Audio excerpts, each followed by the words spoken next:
We are only 2 weeks away from the start of football season, so join me for the Hall of Fame game between the New York Jets and the Cleveland Browns, as we'll be live streaming the action then. More preseason streams to be announced soon. And now, on with our feature presentation. I'm going to give you a hypothetical scenario.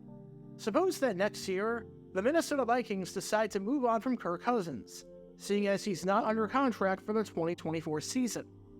I'm not saying or suggesting whatsoever that they're going to do this, but just bear with me. After what would be 6 seasons with the Vikings, he signs with, let's say under this insane hypothetical, the Arizona Cardinals. Obviously, Cousins is a figure of interest to Minnesota after this, as if you're a fan of the Vikings in the state, you want to see how he plays in the desert, and you want to see him continue his career. And for the 1 o'clock slate of games for Week 1 of the 2024 season, the schedule makers have the Arizona Cardinals traveling on the road to take on the Miami Dolphins, with the Minnesota Vikings at home set to face the Detroit Lions. Although it doesn't really matter who either the Cardinals or the Vikings are playing. The important thing is that the Cardinals and the Vikings are playing at the same exact time and on the same exact network, which is Fox, to open up the season. Now let's say they are living in Pelican Rapids, over 150 miles away from Minneapolis, but still in the state of Minnesota, and still very clearly Vikings territory. And the programming director for that affiliate says that for Week 1 of the 2024 season, you're going to be getting the Cardinals-Dolphins game. Kirk Cousins' first game with a new team is more important than watching the Vikings play, because this is a historic moment. Screw the fact that the Vikings are the hometown team. People care more about Kirk Cousins than the Vikings. Something like this seems absolutely insane, right? With very few exceptions, and I truly mean very few. One person is not more popular than an entire team. Look, I'm a Jacksonville Jaguars fan, and I love Trevor Lawrence, and I don't care if he wins 3 Super Bowls with the team and cements a Hall of Fame legacy, as awesome as that would be. If 15 years down the road, the Jags decide to move on and go with a successor, and Lawrence finds himself on another team as a result, and that team is playing at the same time as the Jaguars, sure, I'm rooting for Lawrence to succeed and do well, and I still care about him, but I'm watching the Jaguars game 10 times out of 10. Which is what makes this situation all the more crazy. Because in 2002, the Fox affiliate in Orlando, Florida, WOFL Fox 35, made an absolutely ridiculous decision that deserves to be talked about when it comes to some of the craziest local broadcasting controversies of the 21st century in the National Football League. Because when WOFL had the option of choosing between the de facto hometown team and a person of interest, let's just say that they chose very, very poorly.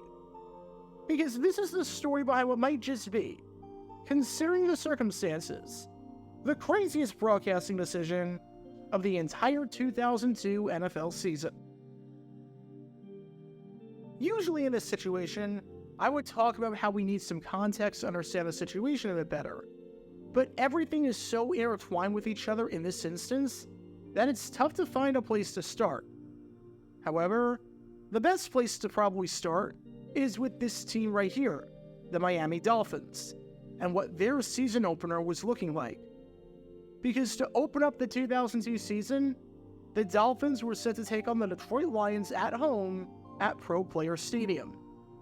As you can probably imagine, a lot of people in Orlando were pumped for the new football season to start, so they could watch their Miami Dolphins try and make it back to the playoffs for the 6th straight season, and try and continue their incredible streak, which stood at 13 consecutive seasons without a losing record, last having a losing record all the way back in 1988.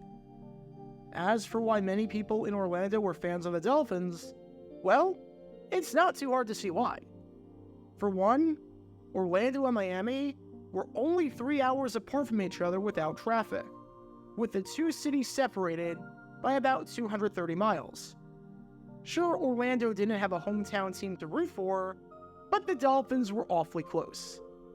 Number 2, for years, the Dolphins were the only team in the state of Florida, so a lot of people in Orlando grew up as Dolphins fans because that was the local team.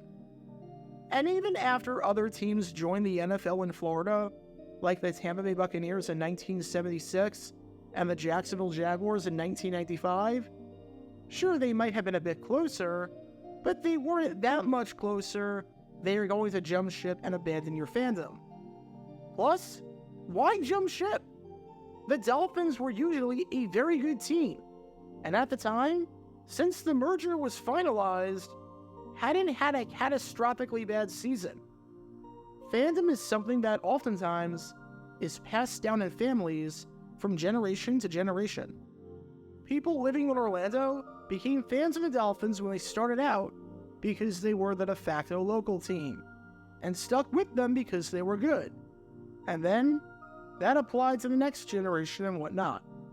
It's almost like how San Antonio is Cowboys country, even though San Antonio isn't an official secondary market. Or like how today, Virginia is Commanders country, even though many parts of Virginia are not an official secondary market of the team. Sure, there was more of a split in 2002 than there was 10 years prior, as you had people in Orlando who were fans of the Tampa Bay Buccaneers or the Jacksonville Jaguars. Plus, you had Dolphins fans who didn't have a whole lot of interest in the team following the retirement of Dan Marino. But for the most part, Orlando was predominantly Dolphins country. And don't just take my word for it. Take the word of Tracy Richardson, the programming director for WKNG Channel 6, which was the CBS affiliate in Orlando. Said Richardson, "We are fully aware that this area has been a Miami Dolphins market since God made football." That pretty much sums it up. Which takes us to the game that you've been watching this whole time. The battle between the Detroit Lions and the Miami Dolphins on opening day of the 2002 NFL season. It's not the case anymore because cross-flexing absolutely exists today to the point where it doesn't matter what channel a game is on. But back in 2002, it was very clear that the network televising a Sunday afternoon game was the network affiliated with the visiting team's conference. This meant that if an AFC team was the road team, that the game would be televised on CBS, and that if an NFC team was the road team, that the game would be televised on Fox. There were no ifs, ands, or buts about it. In this instance, it's simple. Because the Detroit Lions were the road team, and because they played in the NFC, the game was going to be shown on Fox. And each week, one network was designated with a doubleheader, meaning that they got to show a game at both 1 o'clock Eastern and 4 o'clock Eastern, showing a game in the early window and the late window as well. Again, it's a bit different now, because today, during week 1, both CBS and Fox get a doubleheader. But back in 2002, only one network got it. And seeing as CBS had no late games to show in week 1, because they used the Sunday late slot to televise the final of the US Open in tennis, obviously Fox had the doubleheader in week 1 by default, meaning that the Fox affiliate in Orlando could show 2 games. At 4 o'clock, it was clear that they were going to show the battle between the New Orleans Saints and the Tampa Bay Buccaneers, since the Bucs were the local team, and since the Fox affiliate always showed the Bucs in Orlando for obvious reasons, especially since the Bucs were the only NFC team in the state. Which raises the question, what game would be shown at 1 o'clock? What game would be shown in the early window by WOFL Fox 35? Now, in an ideal world, this would be a complete non-story. In an ideal world that made any sort of sense whatsoever, WOFL would show the game that you've been watching this whole time, and would show the Dolphins playing the Lions, seeing as Orlando was a predominantly Dolphin-heavy area, and seeing as Fox had the rights to that game since the Lions were in the NFC. However, let's be honest. If this was an ideal world where programming directors knew just what the heck they were doing, and where people in charge made rational decisions, then not only would this video not be made, but I probably wouldn't have a business of dissecting awful broadcasting decisions. Because WOFL, for some reason, did not show the Dolphins-Lions game. Unless you had NFL Sunday Ticket and a DirecTV subscription, or you were at a bar that had all the games, you were out of luck if you were in Orlando if you wanted to watch your Dolphins play. Because at 1 o'clock Eastern, on September 8th, 2002, WOFL was showing this game right here between Washington and Arizona. Seriously. Now you're probably wondering why the heck they would show that game. There isn't a huge contingency of Washington fans in Miami. There isn't a huge contingency of Arizona fans in Miami. Neither of these teams were expected to do anything. Washington was 8-8, and Arizona was 7-9 the year before, with neither team making the playoffs, and neither team making it in 2000 either. Plus, the over-under for wins for Washington was 8, and the over-under for wins for Arizona was 6. So preseason expectations were not high in the slightest bit. In fact, if either of these teams made the playoffs in 2002, it would be a pleasant surprise. So what gives? Why Washington, Arizona? Well, it was because this game was sort of historic in the sense that it was the NFL coaching debut of none other than this man right here, Steve Spurrier. For those who are not familiar with college football, Steve Spurrier is one of the greatest coaches of all time. And for the past 12 seasons before coaching Washington in the NFL, he was the head coach at the University of Florida, which was, for all intents and purposes, one of the most popular schools to be a fan of in Orlando, and might have been the most popular in fandom. In the 12 seasons that Spurrier was at Florida, he was nothing short of sensational, and turned the Gators from a decent program that competed and had the occasional top 10 finish, but never could really get over the hump, almost like Texas A&M, and a team that had never won their conference, excluding years where they were on probation, into one of the best programs in the country. Under Spurrier, the University of Florida became a football powerhouse. In his 12 seasons with the team, he went 122-27-1, winning over 81% of his games. Not once did Spurrier have a season below 9 wins, as on average, his teams won over 10 games per season. Florida finished ranked no lower than 13th in any of his 12 seasons there, finished inside the top 10 of the AP poll 10 times, finished inside the top 5 of the AP poll 7 times, and in 1996, won their first national championship after winning the Sugar Bowl over hated rival Florida State. Steve Spurrier was a legend, and you'd be hard-pressed to find anyone who's got a bad thing to say about the man, as he's one of the greatest of all time for a reason. Combine that with the fact that Spurrier played at Florida himself, becoming the first Florida player to ever win the Heisman when he won it in 1966 at quarterback, and Steve Spurrier was one of the most popular figures in the entire state. And now, after 12 seasons in Florida, and after dominating the college ranks for years, he was about to embark on an all-new challenge, the National Football League, with this game against the Arizona Cardinals being his first test. And in the eyes of WOFL Fox 35, this was the better game to show. Showing the battle between Washington and Arizona, and showing Steve Spurrier's coaching debut was a better option than showing the de facto hometown Dolphins, keeping in mind that they were under no obligation to show the Dolphins whatsoever. Said Stan Knott, the vice president and general manager of the station, who was a self-proclaimed Dolphins fan and decided for some reason to act against his own best interests, it's a good problem to have, having 2 games people really want to see. I'm going to interject here because he said 3 games, but in actuality, the 3rd game was the Buccaneers-Saints game, and that was the 4 o'clock game, which had no impact on this whatsoever.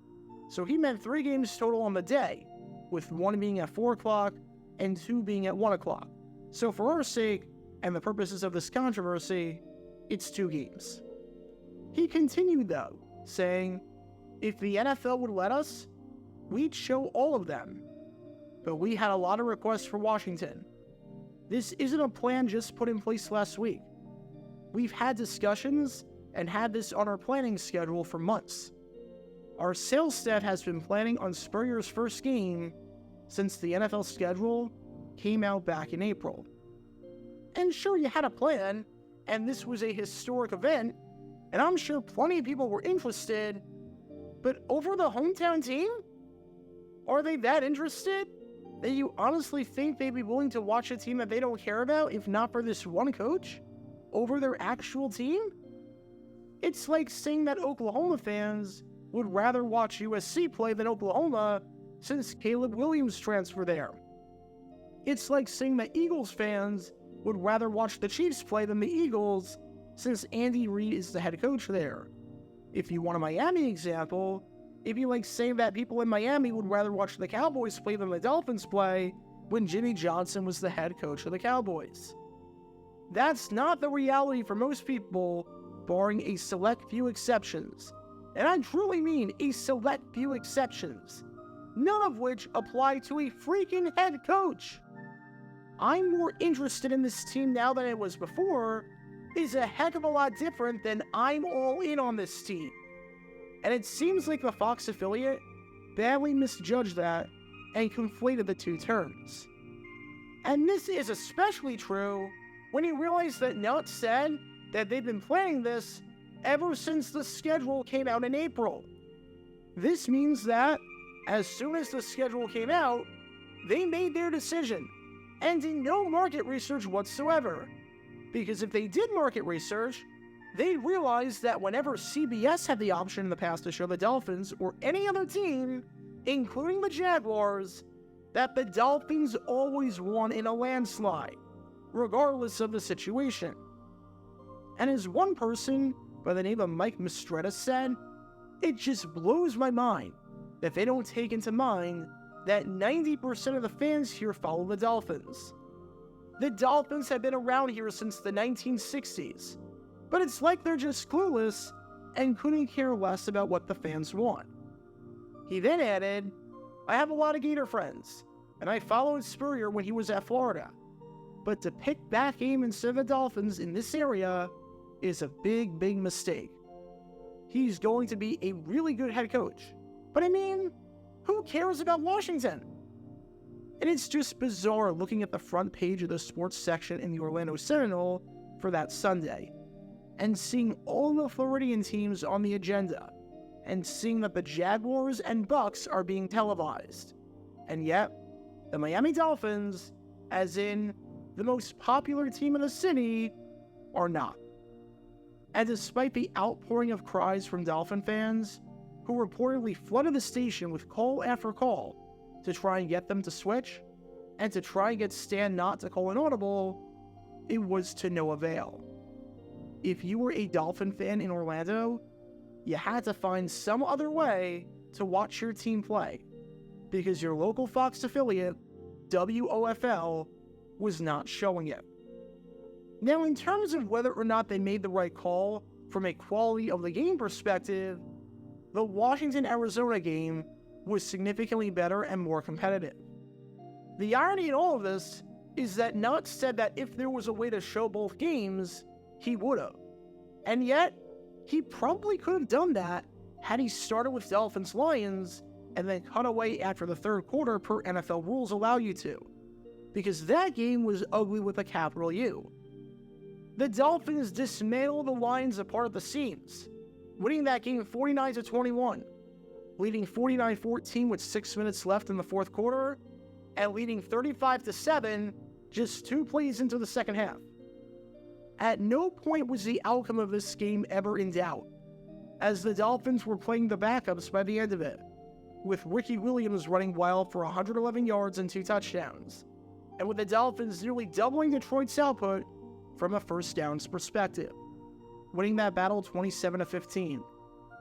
When you do that, and when you win the rushing yards battle 182-51, while holding the Lions in their first 8 drives to just 1 score and 5 punts, all while scoring 6 touchdowns yourself in your first 10 drives, yeah, you're going to dominate more often than not. That game was pretty bad. Washington-Arizona, on the other hand, that game came down to the wire, with the former NFC East rivalry being won by Washington by a final score of 31-23, with Arizona having the ball and trying to drive down the field with under 2 minutes left in the contest. So if you were a completely neutral party in all this, and just wanted to see the best game possible, then you had no problem with WOFL's decision, as in your eyes, Stan Knott definitely made the right call. But if you were a Dolphins fan, and you wanted to watch your team, and couldn't care less about Steve Spurrier, because your love of Spurrier was tied to the fact that he was the coach at Florida, and not because of the man himself, yeah, you were livid about this, and understandably so. Because on this day in 2002, it was clear that the FL in WOFL stood for Florida's college team, and not their most prominent professional football team. Get your official Jaguar Gear 9 merchandise by going to jj9shop.com, and be sure to like and subscribe, as it really helps the channel out a lot. Join me every Wednesday night where we'll play NFL Trivia for cash prizes at 9 p.m. Eastern over on Twitch. To learn more about the history of college football, subscribe to Jaguar Gator 8. To learn more about the history of Major League Baseball, subscribe to Jaguar Gator 7. Also, special thanks to all of our Patreon supporters for helping out the channel. Your support is greatly appreciated. See how you can become a patron and request future video topics in the description below.